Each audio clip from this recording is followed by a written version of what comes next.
महोदय जी, आप सभी को पहले तो मैं राम राम बोलता हूँ। चलो ये तो अच्छा लगा कि विपक्ष के लोग भी राम राम बोलना सीख गए हैं। और धन्यवाद देता हूँ मेरे तिजारा की जनता का कि जिनके माध्यम से मुझे आज राजस्थान की सबसे बड़ी पंचायत में बोलने का अवसर मिला है और जनता की मांग उठाने का अवसर मिलेगा। महामहिम राज्यपाल महोदय के भाषण पर मुझे बोलने का अवसर दिया है और महामहिम ने जो अपने वक्तव्य में कहा, उस वक्तव्य के माध्यम से आने वाले 5 वर्षों में जो हमारी सरकार राजस्थान की जनता ने चुनकर भेजी है, एक बहुमत, बड़े बहुमत के साथ में, ये सरकार आने वाले 5 वर्षों में उन सभी आयामों को प्राप्त करते हुए राजस्थान की जनता को एक सुखद जीवन का अनुभव कराएंगी। और निश्चित रूप से जिस प्रकार से इस सदन के अंदर कहा गया कि यह चुनाव माननीय प्रधानमंत्री जी श्री नरेंद्र मोदी जी के नाम पर लड़ा है, हम आपको बताना चाहते हैं कि निश्चित रूप से लड़ा है। और दुनिया के एकमात्र नेता ऐसे हैं जिनके नाम से केवल विधानसभा, लोकसभा ही नहीं, अपितु वार्ड पंच का चुनाव भी उनके नाम से लड़ा जाता और जीता जाता है। ये दुनिया के एकमात्र नेता माननीय प्रधानमंत्री जी हैं। और आज हमें ये गर्व है हमारे माननीय प्रधानमंत्री जी पर, हमारी पार्टी पर, हमारी विचारधारा पर, कि राजस्थान की जनता ने जो पिछले 5 साल भ्रष्टाचार, गुंडाराज, महिलाओं के साथ में अपराध, शोषण, महिलाओं के साथ में बलात्कार, और मैं तो कहना चाहूँगा कि ये सरकार तो थी ही नहीं। जो पिछले 5 साल जो सरकार थी वो कोई जनता के मैंडेट की सरकार नहीं थी, वो पूर्ण रूप से बहुमत प्राप्त सरकार नहीं थी, वो जोड़ तोड़ की सरकार थी, रिश्वत पर चलने वाली सरकार थी, क्योंकि उसने विधायकों को खरीद कर सरकार चलाई थी। जो खुद खरीद कर चलती हो वो सरकार राजस्थान प्रदेश को कैसे चला सकती है।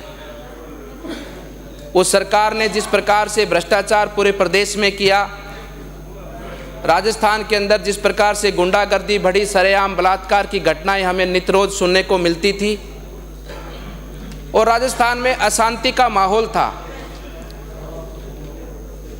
उसी से त्रस्त आकर राजस्थान की जनता ने उस सरकार को मुक्ति का रास्ता दिखाकर भारतीय जनता पार्टी की सरकार यहाँ पर बनाई है। और ये भारतीय जनता पार्टी की सरकार वचनबद्ध है राजस्थान की जनता के प्रति। और निश्चित रूप से जो संकल्प पत्र में एक एक बात जो कही गई है, आने वाले 5 वर्षों में नहीं, अपितु आने वाले इस पहले वर्ष में ही वो सभी बातें पूरी होंगी और राजस्थान की जनता को न्याय देते हुए विकास के पथ पर राजस्थान को आगे बढ़ाएंगी। मैं कहना चाहता हूं कि पिछले 5 वर्षों में जिस तरह से सरकार चली, इस सदन में कई बार मुझे सुनने को मिला कि ये पर्ची की सरकार है। मैं आपको बता देना चाहता हूँ, ये पर्ची की नहीं, ये सौभाग्य के हमारे कार्यकर्ता हैं जो एक छोटे से गांव में रहते हैं, कार्यकर्ता के रूप में काम करते करते यहाँ तक पहुँचते हैं। और ये लोकतांत्रिक व्यवस्था से चलने वाली पार्टी है जो किसी भी कार्यकर्ता को ऐसा अवसर देती है कि उसको मुख्यमंत्री राजस्थान का बनाती है। ये विपक्ष की सरकार जो पिछले 5 वर्ष में रही, वो वैसी सरकार नहीं है कि जिसके अंदर जिसके नेता जो आज सड़क पर हैं उनकी जी हुजूरी करे, उनके वहाँ पर मिन्नतें करें और जो ज़्यादा जितना चढ़ावा देकर आएगा वो उतना बड़ा पद पाएगा। ऐसी परंपरा भारतीय जनता पार्टी की सरकारों में या भारतीय जनता पार्टी के अंदर नहीं है। हम जानते हैं और पूरे राजस्थान की प्रदेश की जनता जानती है कि आपने किस प्रकार से पिछले 5 वर्ष सरकार चलाई है। विधायकों की खरीद फरोख्त के बहुत से आरोप हमें सुनने को मिले हैं। हमने सुना है लोगों से कि जिस प्रकार से प्रलोभन देकर जो सरकार चली हो, रिश्वत देकर जो सरकार चली हो, वो रिश्वत कैसे न खाए। हमने तो आज़ाद भारत के अंदर, इस स्वतंत्र देश के अंदर जन्म लिया है और कांग्रेस के बारे में सुना है कि कांग्रेस की कुंडली ही भ्रष्टाचार से बनी है। कांग्रेस कभी भ्रष्टाचार से मुक्त हो ही नहीं सकती, क्योंकि उसके अंदर, कुंडली के अंदर सारा दोष ही भ्रष्टाचार का है। और जिस प्रकार से आपने पिछले 5 वर्ष भ्रष्टाचार किया, चाहे वो पोषाहार का मामला हो, चाहे आपने 5 वर्षों के अंदर इंदिरा रसोई की बात कही कि हमने इतनी अच्छी योजना चलाई थी, उस योजना के वीडियो और फोटो अखबारों में हमने भी देखे थे कि किस प्रकार से वहाँ पर जानवर, भोजन जो इंसान खाते, उन भोजन के अंदर जानवर घूम रहे थे। उनके अंदर, मैं कहना नहीं चाहता, कुत्ते हैं, चूहे हैं, इन सब के प्रकाशित फोटो हमने देखे हैं। आपने आगे चलकर चुनाव के प्रलोभन के माध्यम से राशन किट की योजना चलाई, उसके अंदर भी हमने अखबारों के माध्यम से जाना है कि किस प्रकार से उसके अंदर भी आपने मिलावट कर कर राजस्थान की जनता को एक दूषित राशन खिलाने का आपने प्रयास किया। मैं सीधे शब्दों में कहना चाहता हूं कि योजनाएं जो कांग्रेस बनाती है, योजनाएं आज से तो देश में बनी नहीं है। आज़ादी के बाद से अनेकों योजनाएं बनती आई देश में, लेकिन कांग्रेस ने सदैव जो योजनाएं बनाई, वो केवल उन योजनाओं के माध्यम से कैसे वो पैसा खा सकते हैं, योजनाएं नहीं, इन लोगों ने तो भ्रष्टाचार करो योजनाएं बनाई हैं कि कैसे योजनाएं बनाएं, उन योजनाओं के माध्यम से कैसे पैसा खाया जा सकता है। राशन किट के अंदर भी बहुत बड़ा घोटाला हुआ। उसी के साथ में आगे चलते हुए राजीव गांधी युवा मित्र, हम तो खाएं, हमारे कार्यकर्ता भी खाएं, उनको भी कैसे खिलाया जा सकता है। ये सब दिमाग का काम कांग्रेस के अंदर ही है और किसी दल के अंदर, देश के अंदर नहीं है। ये सब पिछले 5 वर्षों में हम सबको देखने को मिला है।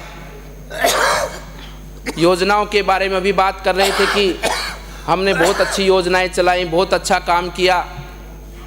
अगर आपकी योजनाएं अच्छी होती तो आप उधर नहीं बैठे होते, आप इधर बैठे होते। आपकी योजनाएं भ्रष्टाचार से लिप्त थी। आपकी योजनाओं के अंदर और योजनाओं के माध्यम से आपने जो राजस्थान की जनता का पैसा खाया, उसी का परिणाम है कि आज आप उधर बैठे हैं। और आने वाले समय पर मैं तो मानता हूं कि उधर के बैठने के लायक भी आप लोग नहीं रहेंगे, क्योंकि आपकी जो छलबलाहट है इस समय पर कि जांच का क्या हुआ, जांच का क्या हुआ, निश्चित रहिए जांच होंगी। और आपने जो खाया है राजस्थान की जनता का, वो आपका निकल कर रहेगा, क्योंकि आपको उतावलापन है कि परिणाम कब आएगा, क्योंकि रातों की नींद हराम हो रखी है। कब तक परिणाम आएगा, कितनी जल्दी जांच होंगी, क्योंकि डर है, भय है कि जांच होने के बाद में आपको राजस्थान में कहीं भी छुपने की जगह नहीं मिलेगी, क्योंकि आपने राजस्थान की मिट्टी तक को आप लोग खा गए हो। आपने जिस प्रकार से खनन हो, हर क्षेत्र के अंदर इतना व्यापक रूप से जो भ्रष्टाचार किया है, उसका परिणाम और उसकी जांच का परिणाम आने वाले समय पर आपको देखना और भुगतना पड़ेगा। राम मंदिर की भी बात हो रही थी कि राम मंदिर का निमंत्रण या राम का, अरे राम तो सबके हैं। हम तो आपको भी कहना चाहता है, भज लो राम नाम, हो जाएगा आपका भी कल्याण।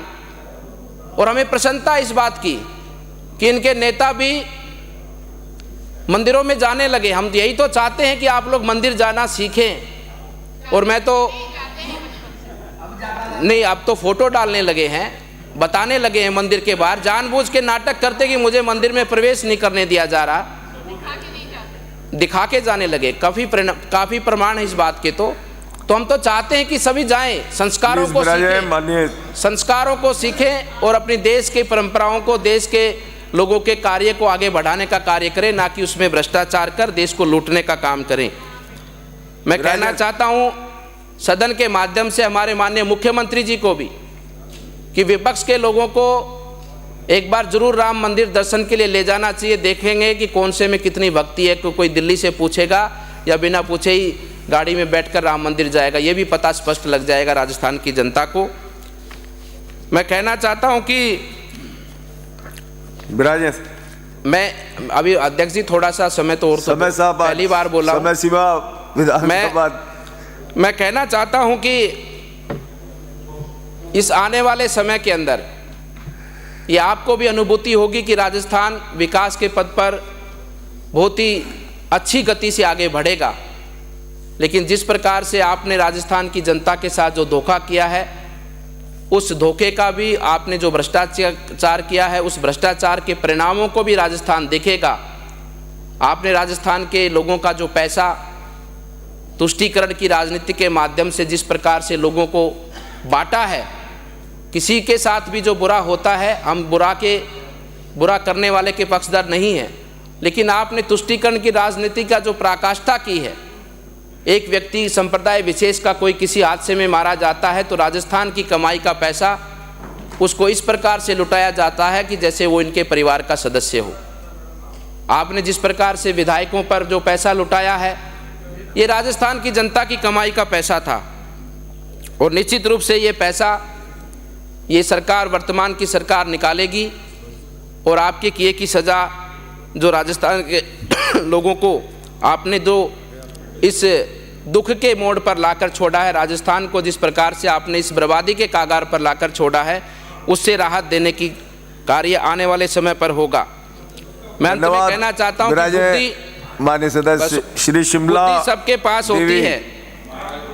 मैं एक सेकंड बुद्धि सबके पास है, चालाकी दिखानी है या ईमानदारी, ये उस व्यक्ति पर निर्भर करता है। अध्यक्ष तो महोदय, हमारे संस्कारों पर निर्भर करता है। आज राज्यपाल जी के अभिभाषण पर आपने मुझे बोलने का मौका दिया, इसके लिए आपको बहुत बहुत धन्यवाद। आज एक सभापति महोदय जी, मेरा समय स्टार्ट हो चुका है, मैं बोलूंगी इस पे। माननीय सदस्य को बोलिए, बैठिए अपनी सीट पे। अधिक बुलवा लिया। हाँ, और माननीय हम सभापति महोदय जी आपके माध्यम से मैं कहना चाहती हूँ समय कि सीमा जिस दिन से सदन हमारा प्रारंभ हुआ है, हम नए सदस्य आए हैं, लेकिन राम के नाम पे मेरी बात शुरू हो चुकी है। माननीय सदस्य को बोलिए बैठिए, नहीं मैं समय एक्स्ट्रा में लूंगी। बैठिए माननीय सदस्य जी। अध्यक्ष महोदय, हम नए आए हैं,